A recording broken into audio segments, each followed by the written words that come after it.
부동산 투기 논란에 휩싸였던 손혜원 전 국회의원이 목포 시민과의 약속을 지켰습니다. 50억 원의 가치를 가진 나전칠기 유물과 목포 원더신 부동산을 기증하기로 결정했습니다. 다음 주 실제 위성을 탑재한 누리호 3차 발사가 실시됩니다. 많은 인파가 몰릴 것으로 예상되는 가운데 오는 주말 고흥에서는 발사 성공을 기원하는 드론쇼가 펼쳐집니다. 전남 지역 골프장 9곳이 폐기물 관리를 허술하게 했다가 적발됐습니다. 폐기물 관리 위반과 폐수 배출 시설 미신고 등 12건의 규정 위반이 확인됐습니다.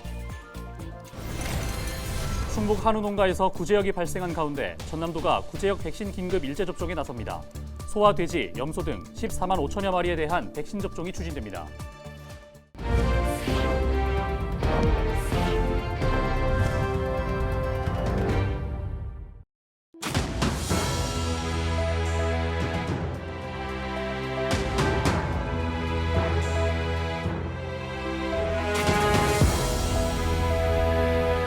시청자 여러분 안녕하십니까? 헬로티비 전남 뉴스입니다. 전남 지역 일부 골프장들이 폐기물 관리를 부적절하게 했다가 행정당국에 적발됐습니다. 전라남도는 지난달부터 최근까지 도내 골프장 17곳을 대상으로 환경관리 전반에 대해 점검한 결과 9곳에서 12건의 규정을 위반한 사실이 적발됐다고 밝혔습니다. 위반 사항을 보면 폐기물 위탁 처리 미흡 등 관리 위반이 10건으로 가장 많았고 폐수 배출 시설 미신고 1건, 지하수 개발 또는 이용 허가 기간 만료 1건이 포함됐습니다. 전남도는 추가로 합동 점검을 벌인 뒤 위반 사항을 분석해 과태료 처분 등 행정 처분에 나서기로 했습니다. 지난 10일 충북 한우 농가 10곳에서 구제역이 발생한 가운데 전남도가 구제역 백신 긴급 일제 접종에 나섭니다. 전남도는 오는 20일까지 소와 돼지, 염소 등 14만 5천여 마리에 대한 구제역 백신 접종을 실시한다고 밝혔습니다.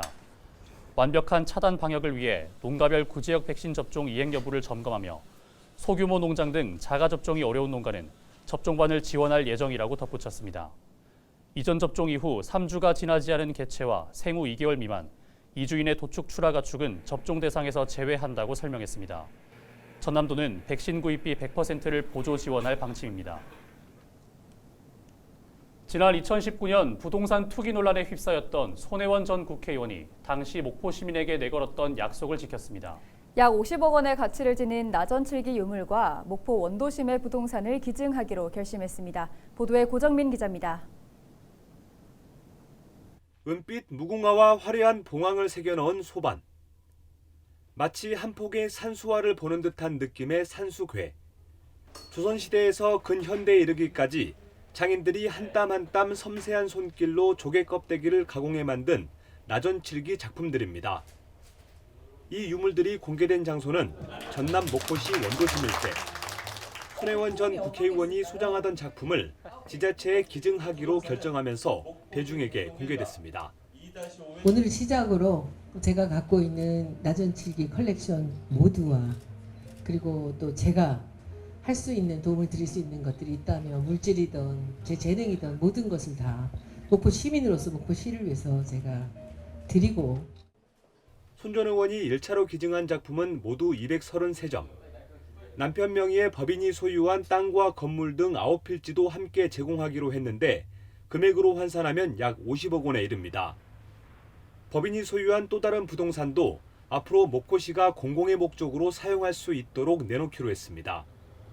부동산 투기 목적이 아니었다는 점을 스스로 증명한 셈입니다. 제가 투기가 아니라는 것이 이 나전칠기가 증명을 하고 있거든요. 여기까지 몽땅 같이 드리는 이 오늘의 이 행사가 처음부터 제가 투기가 아니었다는 것을 증명하는 행사라고 저는 생각합니다. 그동안 우리나라 나전칠기 작품들은 대부분 해외 박물관이나 외국인이 소장하고 있어 전시회를 열려면 빌려와야만 했습니다. 손 전 의원이 지난 20여 년 동안 나전칠기 수집에 전념했던 이유도 바로 여기에 있습니다.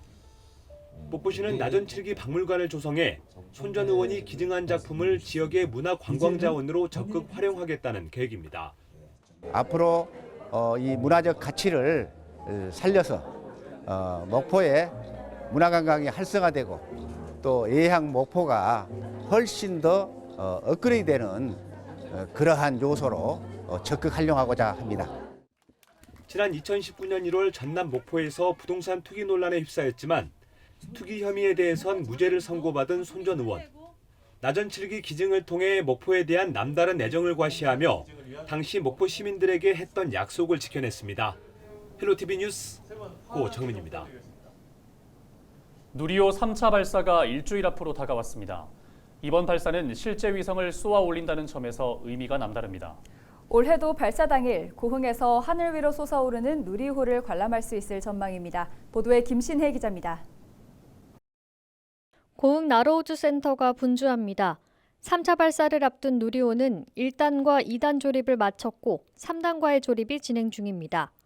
지난 발사와의 차이점이자 이번 발사의 핵심인 위성들은 앞서 3단에 장착됐습니다.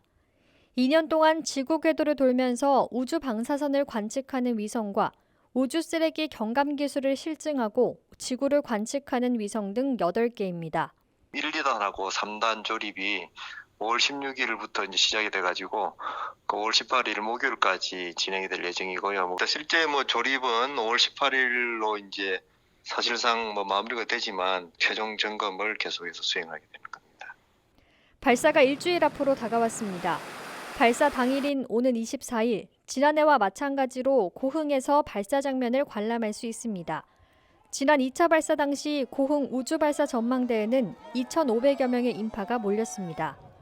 직전 주말인 20일에는 특별한 드론쇼도 펼쳐집니다. 고흥 녹동항 드론쇼에서는 누리호 3차 발사 성공 기원을 위한 특별 공연이 진행될 예정입니다. 이번 공연의 주요 콘텐츠는 우주항공 중심 고흥의 이상에 우리 걸맞게 누리호 발사, 인공위성과 지구, 인사하는 우주인, 그리고 드론 UAM 실종 고흥이라는 공감 콘텐츠로 준비했습니다. 고흥군은 누리호 3차 발사를 앞두고 많은 인파가 지역에 몰릴 것을 대비해 교통대책 등 만반의 준비에 나서고 있습니다. 헬로티비 뉴스 김신혜입니다. 아이를 낳지 않는 요즘 출산율이 0.76명까지 내려간 가운데 어린이집도 빠르게 줄고 있습니다. 인구 1,400만의 경기도에서조차 폐원하는 어린이집이 늘고 있다고 하는데요. 지역 소멸을 막아라 케이블TV 공동기획보도. 오늘은 이 문제를 살펴봅니다. 김효승 기자의 보도입니다. 수원의 한 아파트 앞 유치원. 문이 잠긴 채 임대문이 팻말만 걸려 있습니다. 아이들이 뛰어놀던 놀이터는 먼지로 뒤덮였고 시설 곳곳이 부서져 있습니다. 운영난으로 문을 닫은 건데 주변의 다른 곳도 사정이 어렵긴 마찬가지입니다.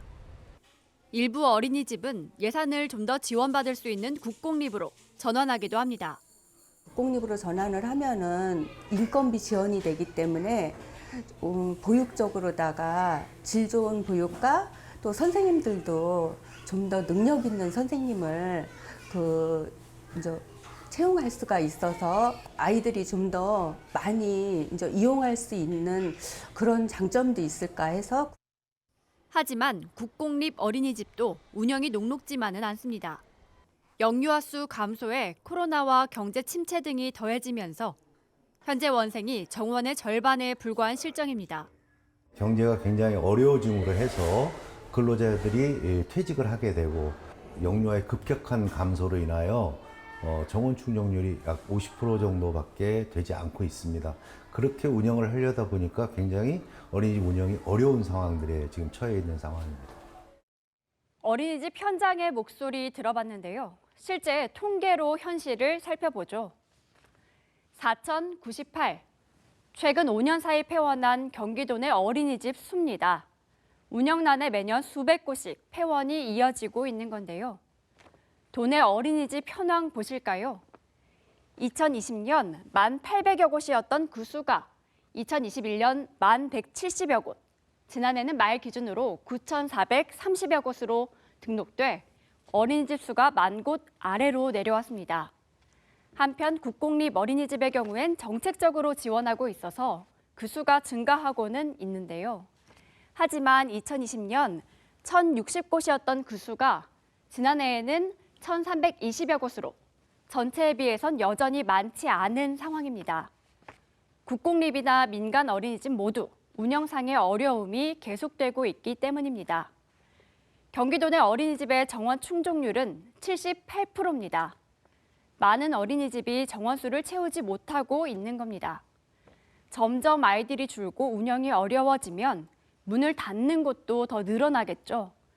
지자체마다 각종 지원금의 국공립 전환 사업들도 이어지곤 있지만 폐원 숫자는 줄지 않고 있습니다. 어린이집 폐원 문제가 다시 경력 단절과 출산율 감소를 비롯한 사회 문제로 이어질 수 있는 만큼 비용이 아닌 투자의 개념, 지역이 아닌 국가적 차원에서 지원을 늘려야 한다는 목소리가 나오고 있습니다. 아이가 줄었다고 해서 보육의 예산을 아이 숫자에 맞게끔 줄이지 말고 시설에 투자한다는 생각으로, 보육의 질의 향상을 위해서 투자한다는 생각으로 지금의 지원 규모를 유지하고 좀 더 현실적인 대책 마련에 시급히 나서야 할 때라고 생각합니다. 인구 절벽 속에 줄어드는 어린이집. 단순한 양육이 아닌 아이 키우기 좋은 환경을 조성하기 위해 더 큰 관점에서 해법을 마련해 가야 할 것으로 보입니다. BTV 뉴스 김효수입니다.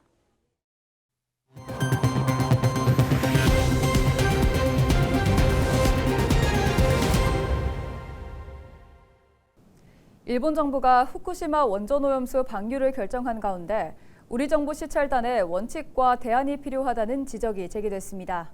소병철 국회의원은 국회 정무위원회 전체 회의에서 우리 정부의 후쿠시마 해양투기 시찰단에 여야 추천 전문가를 반드시 포함시키고 명단을 사전에 공개할 것을 주문했습니다. 박구현 국무 1차장은 시찰단에 방류를 반대하는 전문가를 포함시켜야 한다는 주문에 대해 어떤 대답도 하지 않았으며 시찰단 명단 사전 공개는 가능하다고 답했습니다. 소 의원은 엄격한 기준을 가진 전문가를 반드시 포함시켜 실질적인 시찰이 될 수 있도록 해야 한다고 강조했습니다. 박지원 전 국정원장이 목포대학교를 방문해 지방 소멸시대 지역과 대학을 주제로 특별 강연에 나섰습니다. 박 전 원장은 17일 목포대학교 70주년 기념관에서 특별 강연을 열고 지방 소멸시대에 직면한 지역과 대학의 발전 방안, 정부의 교육 정책을 놓고 다양한 견해를 제시했습니다. 박 전 원장은 오는 20일 목포 문화예술회관에서도 목포 시민과 예술인 등을 상대로 특강에 나설 계획입니다. 현대 삼호중공업 노사가 올해 임금교섭에 돌입했습니다. 현대 삼호중공업 노조는 올해 정년퇴직자와 협력사 처우 개선, 생산직 신규 채용과 정년 보장 등 개별 요구안과 현대미포조선 등 계열사와 함께 논의한 기본급 18만 4,900원 인상, 하청 노동자 여름 휴가 5일 유급 보장 등 공동 요구안을 담아 사측에 전달했습니다. 현대 삼호중공업 측은 노사가 함께 경청하고 소통하며 상생의 기틀을 다질 수 있는 대안을 마련하는 데 최선을 다하겠다고 밝혔습니다. 여수 시민사회단체 연대회가 전남도와 여수시의 무술목 관광단지 관광투자협약 즉각 폐기를 촉구했습니다. 여수 시민사회단체 연대회는 17일 성명서를 내고 지난 4월 전라남도와 여수시가 돌산 지역의 난개발과 주변 환경 영향을 고려하지 않고 무술목 관광투자협약을 체결했다며 이를 즉각 폐기하고 목장 용지의 수질 조사 등 철저한 점검을 실시해야 한다고 주장했습니다. 그러면서 지속 가능한 여수 발전을 위해 질서 있는 개발을 추진해 줄 것을 요구했습니다. 집중호우와 만조 시기가 겹치면 침수 피해가 빈번히 일어났던 여수 연등천 하류 지역에 저류지가 조성될 예정입니다. 여수시는 앞으로 200년 후까지 대응할 수 있는 35만 톤 규모의 저류지 조성을 목표로 올 하반기 본격적인 공사를 시작할 계획입니다. 새롭게 마련되는 연등천 저류지에는 산책로와 전망테크, 자전거 도로 등 편의시설도 함께 마련될 예정입니다. 환경부가 오는 18일부터 이틀 동안 여수에서 지역 환경 보건 정책 지원을 위한 간담회를 개최합니다. 이번 간담회에서는 환경부와 국립환경과학원, 여수시 관계자 등이 참석해 지역 기반 환경 보건 정책 추진 강화 방안과 지자체 환경 보건 계획 이행 지표 등에 대해 논의할 예정입니다. 이 간담회는 지난 2021년 환경보건법이 개정되면서 지자체의 환경보건관리 책임이 강화된 만큼 맞춤형 정책 추진을 지원하기 위해 2년 연속 열리고 있습니다. 이상으로 뉴스를 마칩니다. 저희는 언제나 지역민 여러분과 함께하겠습니다. 함께해 주신 여러분 고맙습니다.